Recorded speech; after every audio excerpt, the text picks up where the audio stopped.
Kamu kan merasa bangga kalau dibilang Islam itu lengkap, ngurusi mulai bangun tidur sampai tidur lagi, mulai kamu kecil. Itu justru dikritik oleh orang Barat.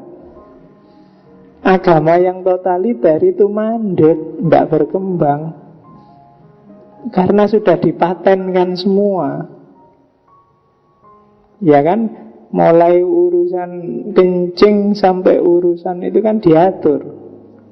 Kajian yang basisnya bukan keimanan, ini tidak banyak orang bisa. Di antara kelemahannya ilmuwan Muslim itu adalah kesulitan kalau harus melakukan kajian non-faith based.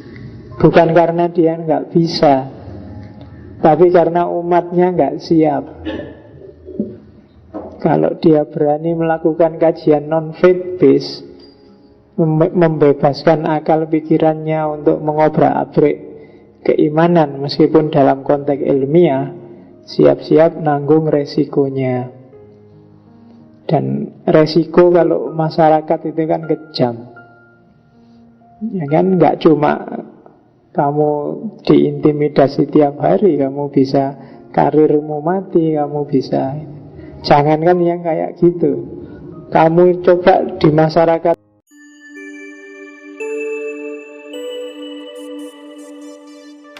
Bismillahirrahmanirrahim.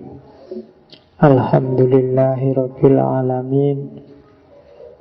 Assalatu wassalamu ala asyrafil anbiya'i wal mursalin Sayyidina wa maulana Muhammadin wa ala alihi wa ashabihi ajma'in. Amma ba'du. Bismillah, kita lanjutkan ngaji filsafat kita. Semoga bisa tetap istiqomah ya. Bismillah. Saya bilang kemarin kita sudah dari timur, sekarang ke barat lagi. Sudah tak pesan dari minggu lalu. Agak siap mental ya. Ini agak ngobrak-abrik pola keberagamaanmu selama ini. Hari ini saya ngelatih kalian untuk siap melakukan kajian. Kalau dalam bahasa barat hari ini disebut non-faith based.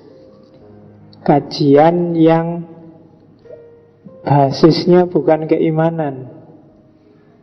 Ini tidak banyak orang bisa. Di antara kelemahannya ilmuwan Muslim itu adalah kesulitan kalau harus melakukan kajian non-faith based.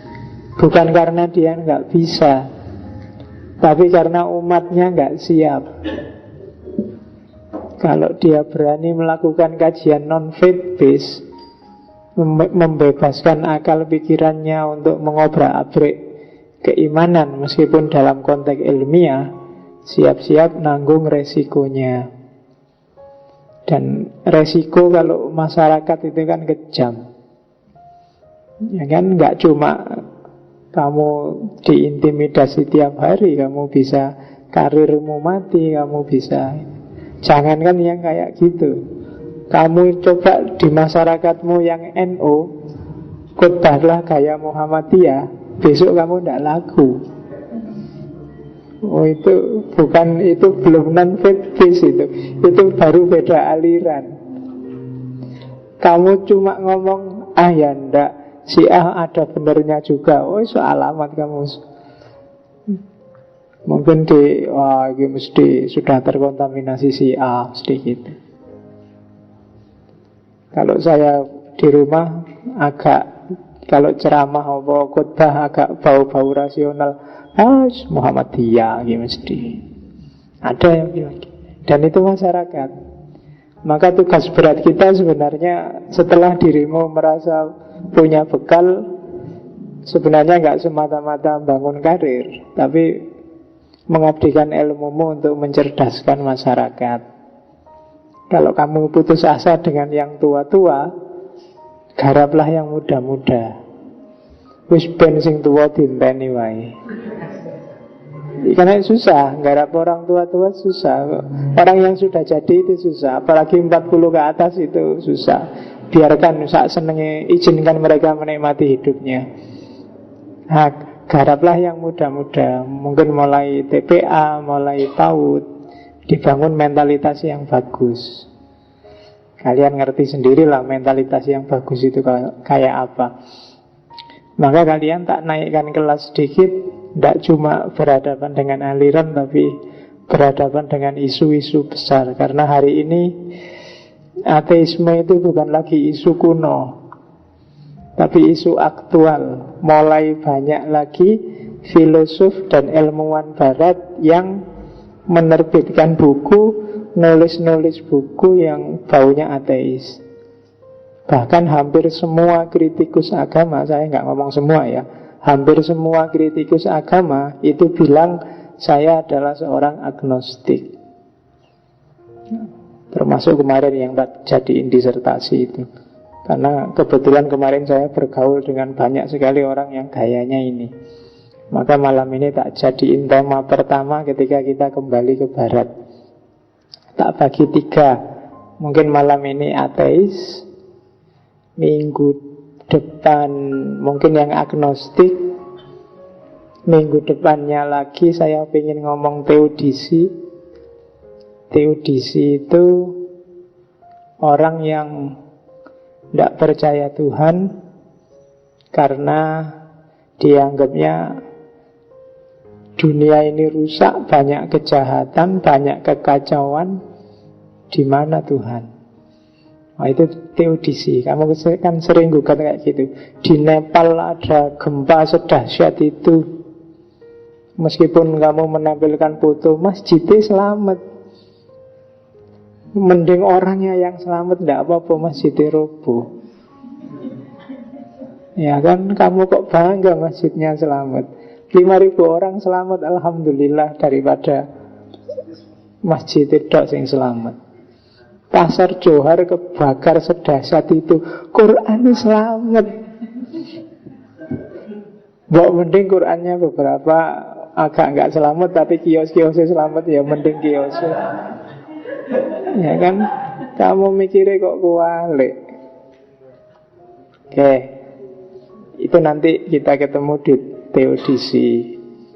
Malam ini kita belajar pelan-pelan aja, nggak usah yang dahsyat-dahsyat. Ini semacam pengantar ateisme. Biar kalau ada orang ngomong ateis-ateis itu apa, ya ngertilah.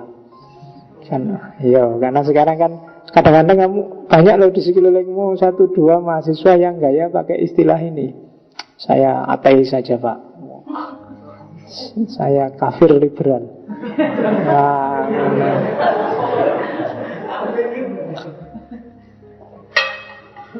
kamu kan sering pakai istilah itu. Oke, bismillah.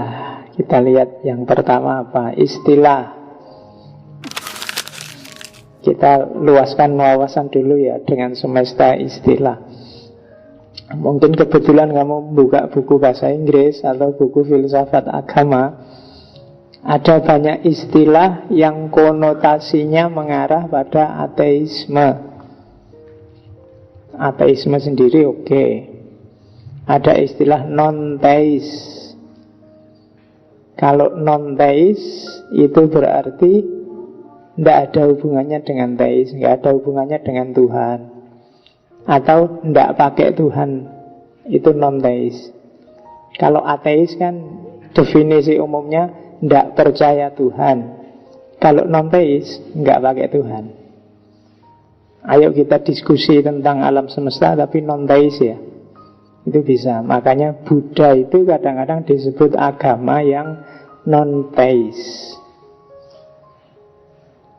Terus ada juga istilah antiteis. Antiteisme. Kalau antiteisme itu ateis, tapi punya kecenderungan provokatif. Tidak sekedar tidak percaya Tuhan, dia juga menyerang doktrin-doktrin ketuhanan. Antiteis itu dekat dengan ateisme yang aktif atau ateisme yang kuat.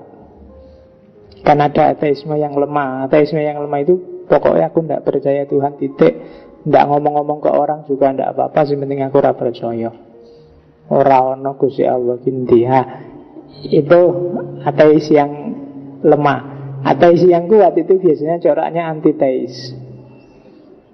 Ada antinya di depan. Jadi tidak sekedar kafir, tapi juga provokatif, bahkan destruktif.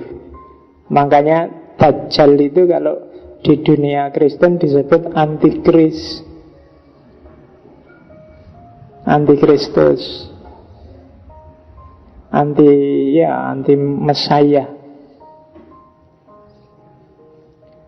Oke, itu antiteis. Jadi dibedain ya kalau pakai istilah. Kalau yang ateis itu yang tidak percaya, titik. Kalau yang non-teis itu yang tidak ada hubungannya, tidak perlu dibahas, sama antiteis. Kalau antiteis ini ya sudah, nah mungkin nyerang, nantang debat, aksinya provokatif, nah itu antiteis. Terus ada lagi apateis. Ya, apateisme itu beda sama ateis dalam aspek dia praktikal. Nanti ada penjelasan agak panjang. Jadi pragmatis ateisme itu namanya apateis. Ateisme praktis itu namanya apateis. Misalnya kamu ngakunya percaya sama Allah, tapi kamu juga maling, kamu juga Quran aja dikorupsi, kamu juga, itu apateis. Orang haji aja duitnya dihabisin, dikorupsi buat haji, bagi-bagi buat keluarganya. Itu kalau pakai teori ini namanya apateis. Batinnya sih ngaku percaya Tuhan, tapi perilakunya enggak. Hari ini kan banyak orang jenis itu. Percaya sahabat sih percaya, Allah ada sih Pak percaya, tapi kelakuannya ngalang-ngalai yang kafir, ngalang-ngalai yang murtad. Itu apateis, practical atheism. Ada agnosticism.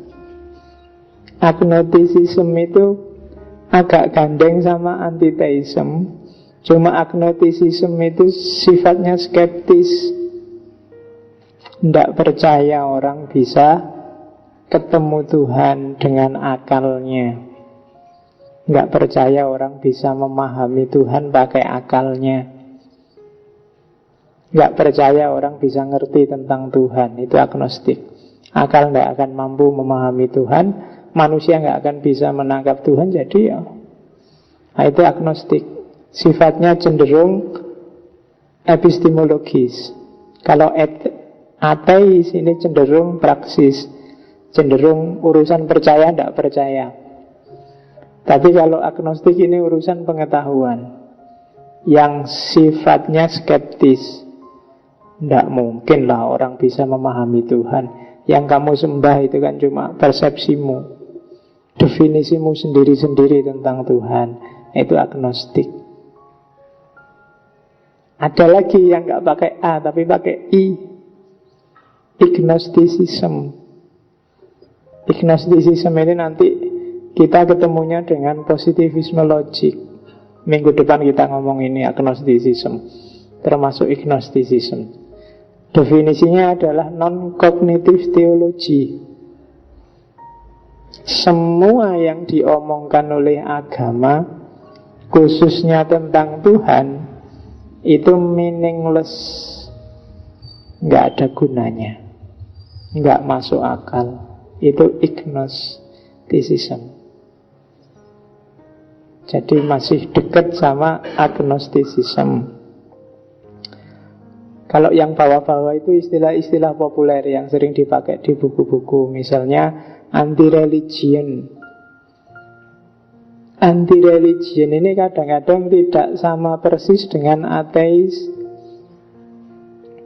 Hari ini banyak orang barat yang punya jargon religion no, Spirituality, yes. Beragama tanpa Tuhan, banyak. Tidak seneng dengan agama formal, tapi kalau Tuhan, kalau spiritualitas, ya tidak apa-apa. Kenapa tidak seneng agama formal? Karena dogmatis, ngatur hidup yang kadang-kadang tidak kontekstual. Ya seperti kritiknya orientalis pada agama-agama kan itu. Apalagi Islam. Islam itu kan agama yang paling sering dituduh totaliter. Totaliter itu berarti agama yang ngurusi kehidupan dari A sampai Z. Kamu kan merasa bangga kalau dibilang Islam itu lengkap, ngurusi mulai bangun tidur sampai tidur lagi, mulai kamu kecil. Itu justru dikritik oleh orang Barat. Agama yang totaliter itu mandek, tidak berkembang, karena sudah dipatenkan semua. Ya kan? Mulai urusan kencing sampai urusan itu kan diatur. Zaman saya dulu di pondok, kalau kencing harus jongkok, kakinya diangkat dikit yang sebelah, kan gitu. Nggak boleh ngadep kiblat. Terus kalau sudah mau selesai harus dehem 2 kali. Biar tuntas loh, kalau kamu ngaji kitab kuning ada itu. Jadi harus jongkok, kakinya diangkat sebelah. Terus kalau bisa pakai baju, jangan celana, tapi semacam sarung, jadi diangkat gampang. Kalau celana ya dicopot semua, jangan ngadep kiblat. Dan setelah mau selesai dem 2 kali, biar tuntas. Diatur sampai sedetail itu. Ini kan mandek dalam arti gimana kalau kamu ke hotel, kamu ke mall, kamu mau kencing sambil nongkrong itu, kamu bisa dipukuli sama cleaning service-nya. Karena tempat kencingnya nggak untuk kencing jongkok. Ya kan? Karena ada Pak yang buat orang buang air itu yang ada kamarnya. Iya. Tapi kan tetap konstruksinya nggak sama dengan teologimu. Dan kamu juga nggak nyamin bisa kan pakai itu. Biasanya kalau kamu keluar kan basah semua. Biasanya gue cedok, gue semprot, cuas mesti teles kafe. Oke. Itu anti-religion. Jadi tidak setuju dengan agama formal, karena itu tadi sok ngatur, totaliter, orang jadi nggak bebas. Agama ya jangan terlalu usil lah maunya mereka. Diurusi aja spiritualitas. Kalau diurusi semua, lah zaman berubah ya. Realitas ini dinamis nih. Gimana kalau sudah dipaten harus kayak gitu? Susah. Makanya terus mereka jadi anti sama agama formal. Ini kan yang terus mati-matian diupayakan para pembaharu dengan ijtihadnya, dengan melenturkan cara berpikir, dengan membuka lebar-lebar pemikiran baru, epistemologi baru. Arkun, Hasan Hanafi dan kawan-kawan mati-matian kan memperjuangkan agar agama formal ini tidak totaliter, agar orang tidak memedomani letterleknya tapi visinya. Kenapa sih kok kencing sampai segitunya ya? Yang biar bersih dan tuntas, nggak jadi masalah. Jangan-jangan kalau kamu kencing berdiri dimasukkan lagi, keluar lagi. Kan visinya di situ. Nah sekarang ada alat kencing yang model itu, ya kalau sudah bisa tuntas ya ndak apa-apa mungkin berdiri. Karena kalau kalian duduk di situ kan malah susah. Kayak WC kamu biasa jongkok, dikasih WC duduk, ya kamu tetap jongkok aja. Ya kan? Itu susah. Ya itu masih mending. Saya punya temen gak ngerti, dianggap tempat kencing itu dianggap tempat berak. Jadi begitu dia pingin itu di situ. Cleaning service-nya kan ya bisa marah luar biasa itu kan. Nah itu kan zaman berubah. Kalau kita tidak berubah, kayaknya masih totaliter ya, orang jadi bingung dengan agama formal. Maka terus muncul anti-religion. Mirip dengan irreligion. Kalau irreligion itu sudah putus habis dengan agama. Agama itu tidak ada gunanya. Agama itu destruktif. Ada lagi istilah non-believer. Non-believer itu orang yang tidak beriman. Ini sebenarnya istilah teologis. Sifatnya dogmatis. Non-believer ini mainnya nanti di kategori dan konflik dan debat. Siapa yang masih tergolong believer, siapa yang tidak tergolong believer. Itu nanti ada temanya sendiri. Dan yang terakhir, yang sering disambungkan dengan ateisme itu secular humanism. Humanisme yang sekuler.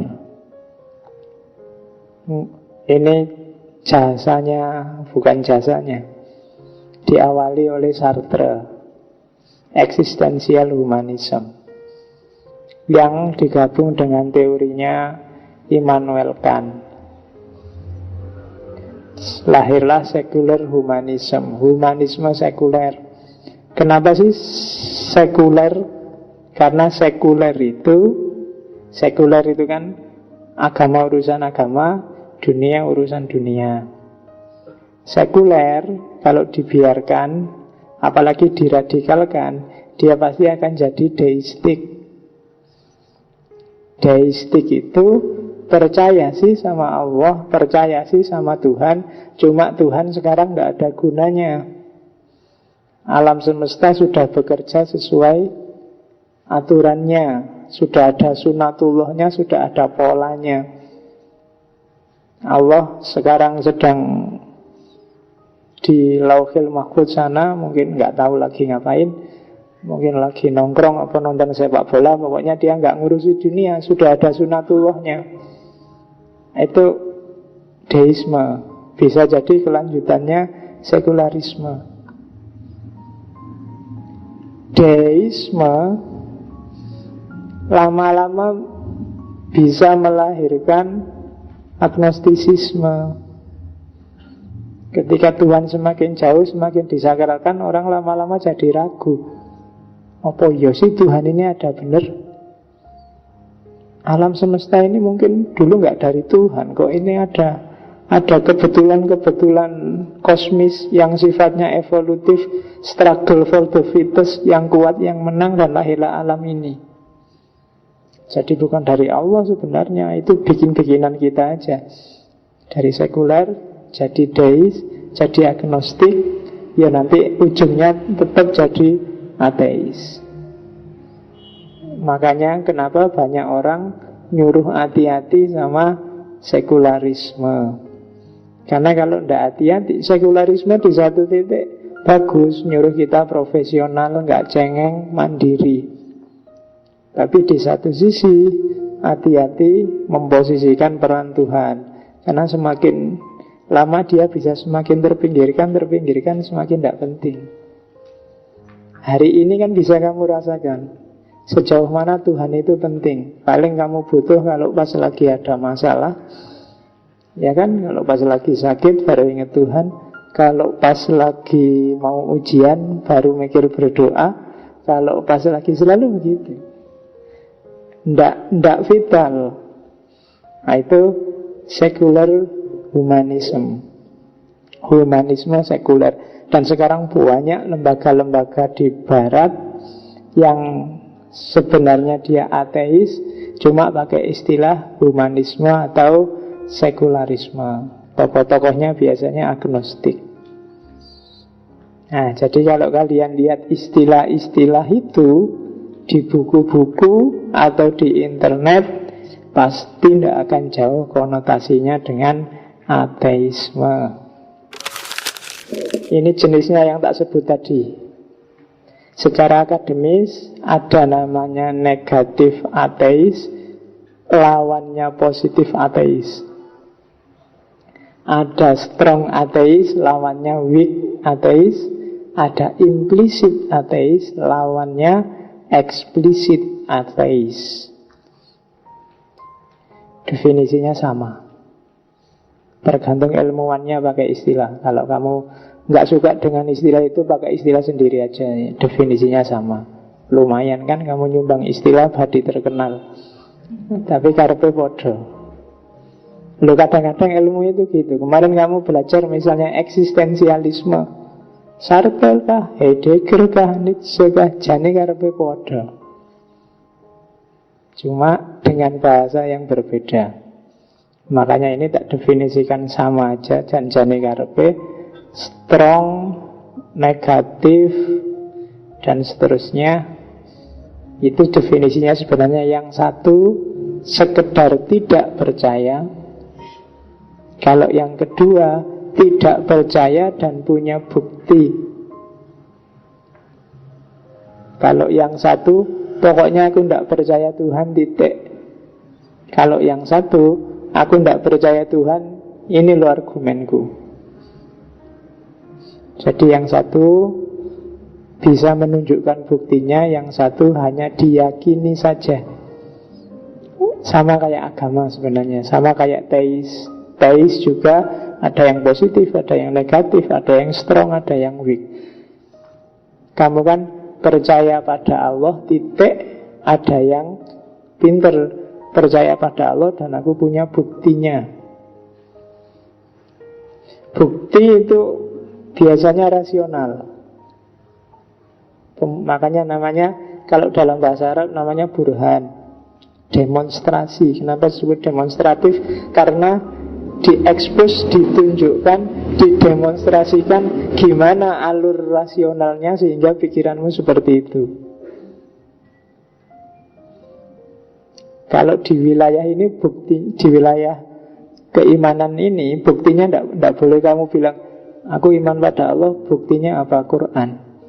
Lah kok kamu percaya pada Quran? Karena Quran dari Allah. Itu bulat. Jadi iman pada Allah, buktinya apa? Quran. Nah Quran aja kamu percaya, kenapa? Karena dia dari Allah. Nah itu kalau di logika namanya tasalsul. Jadi maka iman pada Allahnya nggak boleh bukti Quran, harus ada bukti rasionalnya. Baru setelah Allah tegas dia ada, secara rasional ada, kan dia menurunkan wahyu. Nah itulah Quran. Kamu percaya Allahnya dulu, baru Qurannya. Jadi tidak bisa bukti yang lebih rendah. Kenapa kamu percaya Allah? Karena ada di Quran. Lah kenapa kamu percaya Quran? Karena dari Allah. Nah, itu tasalsul. Tasalsul itu bulat. Kayak orang ngomong sapi adalah lembu dan lembu adalah sapi, podo ae. Itu namanya bukan bukti, tapi ngulang-ulang. Kalau bukti ya harus disusun. Nanti pada saatnya akan ada sesi pembuktian adanya Tuhan setelah dihancurkan habis-habisan di 3-4 pertemuan awal. Sengaja tak balik, karena kalau tak awali dari bukti adanya Tuhan, terus yang terakhir-terakhir ateis, yang nyantol di kepalamu ateisnya. Jadi tidak apa-apa lah, biar aja nanti ini setelah menghancurkan Tuhan terus puasa, ya kamu tobatlah 1 bulan. Nanti jawabannya setelah puasa. Semua yang tak omongkan ini nanti ada sudah bantahannya, ada jawabannya. Cuma ya ada sesi yang lain untuk ngomong tentang kritik pada ateisme. Oke. Nah, ada 2 jenis ateisme. Ateisme teoritis dan ateisme praktis. Kalau ateisme teoritis nanti ngomong argumen-argumen, karena tadi punya argumen. Kalau ateisme praktis itu tadi yang disebut apateisme. Bukti paling mudah seorang apateis adalah orang yang menjalani hidupnya tanpa Tuhan, bahkan tanpa percaya pada hal-hal yang supranatural, paranormal. Karena biasanya orang ateis itu hanya percaya pada yang bisa dibuktikan secara positif. Positif itu berarti yang masuk akal dan material. Jadi kalau ada orang yang dipikir hanya materi aja, itu berarti Tuhannya hilang. Itu orang menghayati hidup tanpa Tuhan ikut terlibat. Itu namanya apateis. Ateisme praktis, mungkin orangnya sendiri tidak bilang seperti tak bilang tadi, nggak bilang aku ateis, tapi gaya hidupnya ateis. Tidak percaya Tuhan, nggak percaya yang gaib-gaib, nggak percaya yang supranatural, jin, setan, uji nyali, dua dunia, nggak percaya belas. Apalagi yang kayak gitu. Di situ kalau di textbooknya, yang pertama cirinya adalah melakukan apapun tanpa motivasi religius. Jadi tanpa motivasi religius itu misalnya ini perintah Tuhan loh, enggak. Kalau dia membantu orang, karena secara moral dia anggap itu moral baik. Bukan karena ini ada di Quran loh, ini ada di hadis loh. Itu ciri pertama. Jadi ketiadaan motivasi religius. Orangnya nggak mesti jelek, bisa jadi lebih bagus dia daripada kamu yang beragama. Cuma perilakunya yang bagus itu tanpa motivasi agama. Terus yang kedua, dia tidak pernah mau capek-capek mikir tentang Tuhan. Ini yang praktis ya. Karena dia, kalau ada orang tanya, kok kamu mau sih jadi orang ateis? Tuhan itu kan bisa dibuktikan, lihatlah alam semesta. Dia tidak mau. Sudah, aku nggak mau mikir, pokoknya tidak percaya. Daripada kamu capek-capek ngajak aku debat, kalau sudah nggak percaya ya sudah. Itu ateisme praktis. Yang penting dia menghayati hidupnya tanpa ada Tuhan. Yang kelanjutannya, kenapa dia tidak mau diajak diskusi tentang Tuhan? Karena di samping itu hal-hal tentang agama, tentang supranatural dia abaikan, tidak penting. Kenapa kok dianggap tidak penting, tidak mau diskusi? Karena dia memang tidak tahu. Bukan ahli ilmu, bukan ahli filsafat. Dia praktisi ateis. Nah, susah ya. Kerjaanmu apa? Praktisi, Pak. Praktisi ateis. Nggak enak ya, kan harus bayari. Kamu bisa dipenjara kalau di Indonesia katanya nggak boleh ateis. Jadi saya bilang tadi, secara definisi itu, kita yang ngaku teis, percaya pada Tuhan, kalau mau jujur, sebenarnya kadang-kadang kita melakukan ini, ateisme praktis. Tuhan sering hilang dalam hidup kita. Tuhan sering tersisihkan. Nah, itu ateisme praktis. Yang kita dewa-dewakan ambisi kita, hasrat kita, ego kita, keinginan kita. Berarti Tuhan hilang. Bukan keinginan Tuhan yang kita bela, tapi kadang-kadang ego kita yang sudah terlanjur memahami agama sebagai A, sebagai B, dan itu kita anggap maunya Tuhan. Tuhannya sendiri tersisihkan. Jadi hati-hati, meskipun kita ngakunya ndak ateis, tapi dalam kategori ateisme praktis ini, jangan-jangan kita sering jadi pelaku. Ya, kamu tinggal mempresentasi sendiri deh. Hidupmu yang 100% itu kira-kira Tuhan terlibat berapa persen? Kadang-kadang sholat aja Tuhan gak terlibat sama sekali. Mulai Allahu Akbar sampai salam itu loh, ndak Tidak merasa sama sekali bahwa Allah itu hadir. Pokoknya formalitas. Allah Bismillahirrahmanirrahim terus gitu. Kamu suara dari luar masih masuk, ada orang ngomong apa juga masih mikir, wah habis sholat mau tak jawab itu. Aku ngerti pokoknya. Ya kan? Kadang-kadang kan gitu. TV juga masih kedengaran. Tiba-tiba ingat laptop belum dicas. Allah bahkan dalam sholat aja Allah nggak hadir, apalagi nonton sepak bola. Ya kan?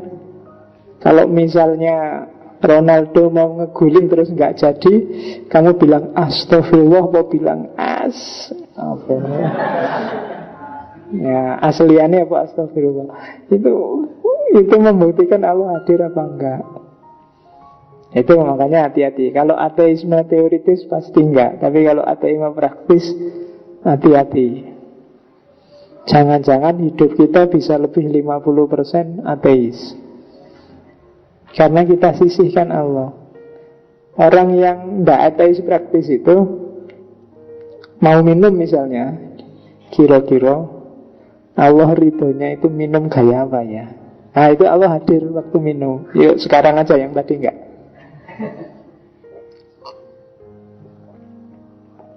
Mau ngaji, kesadarannya kesadaran Allah. Kira-kira Allah ridho ngaji itu yang kayak gimana ya? Mau apapun. Nah itu berarti terhindar dari ateisme praktis. Kalau ateisme teoritis,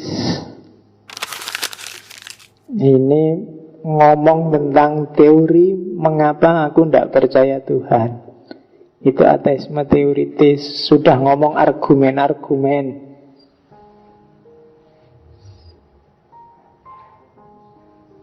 Argumennya ada argumen epistemologis, ada argumen kosmologis, nanti banyak argumennya. Orang yang percaya Tuhan kan juga gitu, mengusung argumen-argumen. Ya besok kita akan ketemu. Itulah kasih contoh aja. Kalau orang yang percaya Tuhan ada argumen from design, lihatlah desainnya alam semesta ini, nggak mungkin kebetulan kan. Itu argumen. Atau argumennya Pascal. Pascal yang filosof juga punya argumen, namanya argumen judi, argumen gambling. Iya, kamu percaya Tuhan, kenapa? Ya gambling aja. Kan gak ada ruginya percaya sama Tuhan. Aku beriman, untung, punya banyak keuntungan, punya teman banyak, punya sifat baik. Seandainya besok mati, kok ternyata Allah nggak ada, ya nggak apa-apa, aku sudah untung banyak. Kamu yang nggak percaya juga nggak apa-apa juga kan kalau sudah mati. Tapi kok ternyata Allah itu ada, nah aku selamat, kamu masuk neraka. Nah itu Pascal, argumen judi, ateisme teoritis.